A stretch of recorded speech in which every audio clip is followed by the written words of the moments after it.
Sadly, Iron Mike Tyson, Jake Paul, and Netflix have all been penalized for their contributions towards the November 15th fight that was eventually listed as a scripted fight after several pieces of evidence proved the fight to be a mere tool of controversy. What has surprised many more was Mike Tyson's reaction to the judge's comments. This was surprising because some news reporters were outside the court waiting to hear the results. Instead, what they got was the news of Mike Tyson's collapse. Streaming giant Netflix is being issued a class action in relation to the Mike Tyson and Jake Paul fight.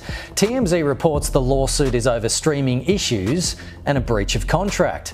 Thousands of viewers claim they had. As a result, the boxing legend was rushed out of the court to be treated. Eventually, several news sources were able to get the contents of the judgment. It was noted that most of it only included financial compensation to the fans who filed a lawsuit. Perhaps this was the main reason for Mike Tyson's collapse, as he had settled for the fight in the first instance. In fact, the reason he chose to get into the ring again was to make some money for himself and his family.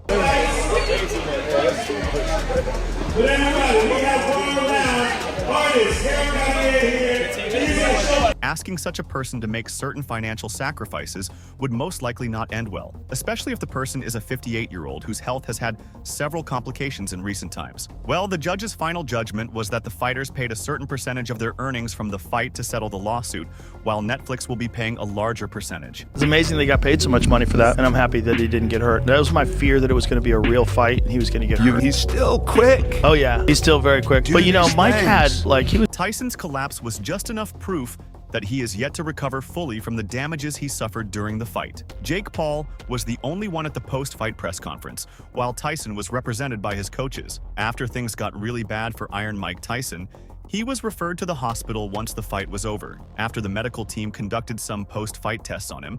According to his coaches and a reputable news source, the boxing legend isn't too injured. However, the medical team observed the damage done by Jake Paul's punches and felt he needed a proper brain scan alongside other treatments to subdue the pain he was feeling after the fight. From the moment he stepped into the dressing room, Mike Tyson admitted to feeling dizzy and fatigued, which attracted the attention of the medical team to him. It was there.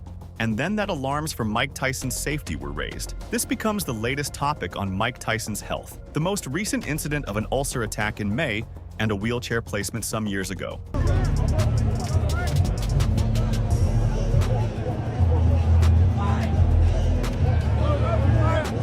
Just for now, it's been confirmed that Mike Tyson would have to stay back at the hospital to avoid any unexpected complications. The Texas Department of Licensing and Regulations has been heavily criticized by several boxing professionals as a result of this. Friends of Iron Mike Tyson, like Lennox Lewis and Evander Holyfield, who were in the dressing room with him before and after the fight, commented bitterly against the rules put in place for the fight. We are really proud of Mike, not just because he was 7 months of training for nearly 58 years old, but the way he trained for 7 months of this fight. He put his life to the side just to be in. Their complaints were quite different from the boxing world, which felt Mike Tyson and Jake Paul shouldn't be put against each other under any circumstances. For the two former world heavyweight champions, they felt the rules should have been more flexible in Mike Tyson's favor. To the dismay of many boxing fans and professionals, they saw the scenario eventually playing out. But there was the fantasy and deception that came from Mike Tyson's sparring and training sessions that deluded many into believing a 58-year-old man's chin would hold punches well, even aside from his chin.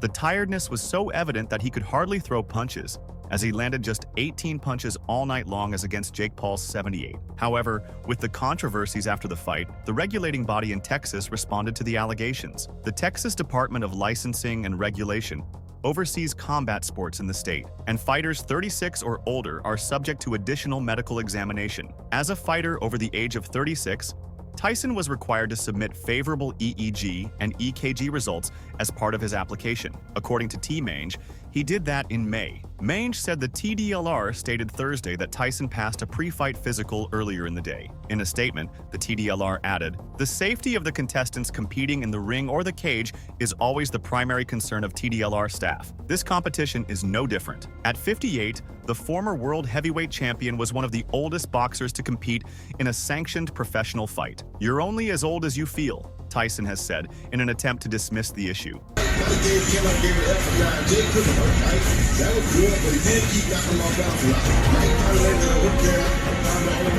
But on May 26th, he suffered what his representatives called an ulcer flare-up during a flight from Miami to Los Angeles. It required medical attention, a trip to the hospital, and led to the fight being postponed for 4 months. The chorus of concerns over health risks Tyson might face grew even louder as the heavyweight bout set to be held at AT&T Stadium neared. Stephen Hughes, a senior lecturer of medicine at Anglia Ruskin University in England, was one of the first to raise the issue, citing Tyson's age and past alcohol abuse as risk factors. Hughes, in May, wrote in an article published by The Conversation that head trauma would put the boxer at greater risk of suffering a subdural hematoma, which is potentially fatal. A subdural hematoma occurs when a blood vessel near the surface of the brain bursts.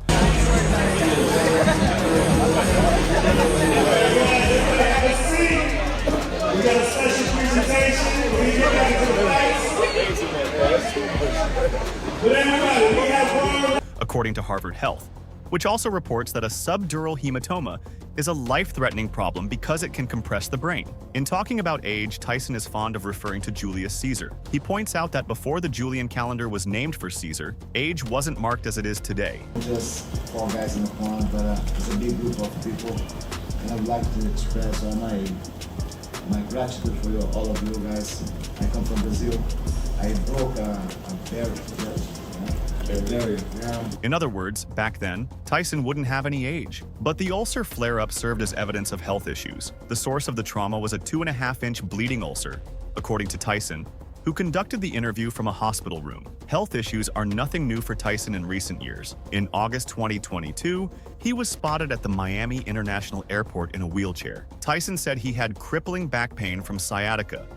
And it's just an honor to be able to fight him. And he's obviously the toughest, baddest man on the planet. So it was really tough, like I expected it to be. And later had a surgical procedure that eliminated the pain. While preparing for the Paul fight, Tyson once remarked he was having trouble walking because of his rigorous training. Safety did not appear to be a concern when, with the cameras rolling, he told Netflix of his fight with Paul, "If I do it badly, I don't want to die in a hospital bed. I want to die in the ring." Physicians said he thinks concerns related to Tyson's health are muted among ringside physicians because of skepticism around the fight. The fighter that you were when you were the youngest heavyweight champion, are you still that guy? Are you a different fighter, or do you still imagine you are what you were?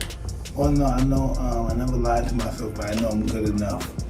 He also said he views Paul as an entertainer as much as a boxer, and as a result, is reluctant to address health risks. There's just a lot of things going on here, and I think that's why a lot of people aren't really screaming from the rooftops that this fight shouldn't happen with a 58-year-old guy.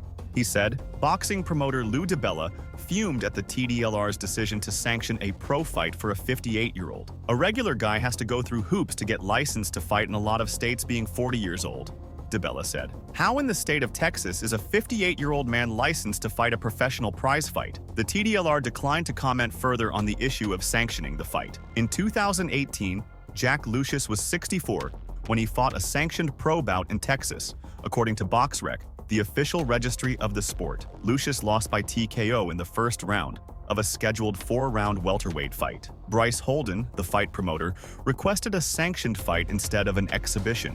But the rules for the bout are more commonly used for exhibitions. At the promoter's request, the TDLR agreed to 2-minute rounds rather than the standard 3-minute rounds. Dealing with an ulcer in his stomach, and it flared up so significantly to the point that he was unable to continue training for at least a few weeks. Now, think of an ulcer as widely believed to be a concession to Tyson's age. The TDLR also agreed to the use of 14 Oz gloves rather than standard 10 Oz gloves. While the fight being scripted has been a big topic of discussion, many boxing professionals have lined up on both sides of the fence. Videos and rumors have since circulated online that there could have been a pre-fight agreement or script in place to determine the outcome. As a professionally sanctioned bout with a large amount of betting interest, these were completely unfounded. Promoter Eddie Hearn, who was in attendance to support his fighter Katie Taylor against Amanda Serrano in the chief support, told IFL TV, "Any claims of the sort are ridiculous. When people like casual fans say, 'Do you think it was scripted?'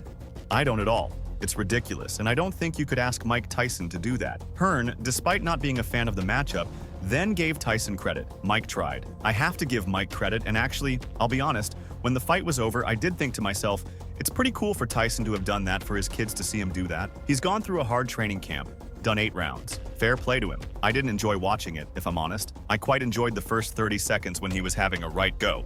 But it was a spectacle. It was never going to be the fight of the century." Oscar De La Hoya, boxing legend and renowned promoter, has voiced sharp criticism of the current state of boxing, pointing to fighters as the primary culprits behind its decline. De La Hoya didn't hold back when discussing the recent Mike Tyson versus Jake Paul fight, expressing his disappointment and frustration with what he perceives as the sport's deteriorating standards. Time favourite fighters. One of my heroes, I guess. In a boxing ring at 55 years of age, physically a shell of what he once was. All right, Mike Tyson versus Jake Paul was by its nature a horrible fight right from the start. It was just awful. Mike almost fell down during his walkout. On his weekly show, The Clapback Thursday, De La Hoya shared his candid thoughts about the Tyson-Paul bout, labeling it as horrible and scripted. The Hall of Fame fighter highlighted the lack of true competition and excitement in modern boxing. "Everyone is talking about how staged this fight was, and I do believe it was scripted. I believe that Tyson was certainly held back," De La Hoya said on Instagram. "Look, I'm a fighter, and I can see it. It goes on their record and it was sanctioned. So Jake Paul paid to get the W on his record. For what? For your own personal satisfaction? I keep telling you, if you want to be a real fighter like you say you want to be, what are you doing? Who's next, Joe Biden? You have to fight real fighters." However, the fight drew 65 million households, which means roughly 200 million eyeballs were watching. The huge winners were Amanda Serrano and Katie Taylor, who put on an incredible real fight that was introduced to new fans around the world. Boxing has been the most popular sport since the beginning of time. Lately, it's been Floyd Mayweather, Conor McGregor, who fought in the ring, not the octagon, because boxing is king. But we have to get our stuff together.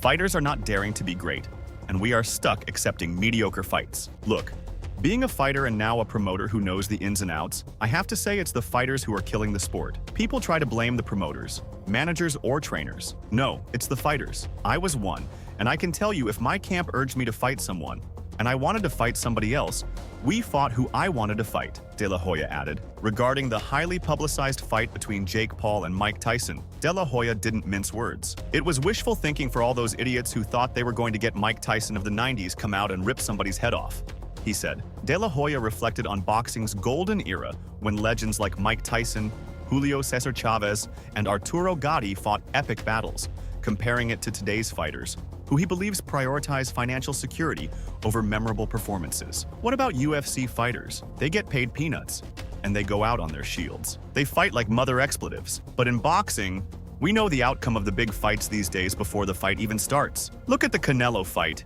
he added, referencing recent high-profile matchups. More than ever, debates have emerged over whether the fight was scripted, with even an alleged fight script circulating online. Amid this, Olympic bronze medalist Tony Jeffries shared his thoughts on the controversial matchup. Turning to Instagram, the former boxer looked over the script, analyzing every line while comparing it with the actual fight. The script revealed that Tyson would be aggressive in the first round.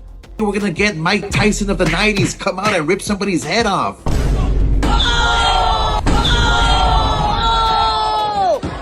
Bobbing and weaving to start the fight. That's exactly what was going to happen. Would Mike Tyson come out and start moving on his back foot and not bobbing and weaving his head like he always has done? Jeffries said, reacting to the first round.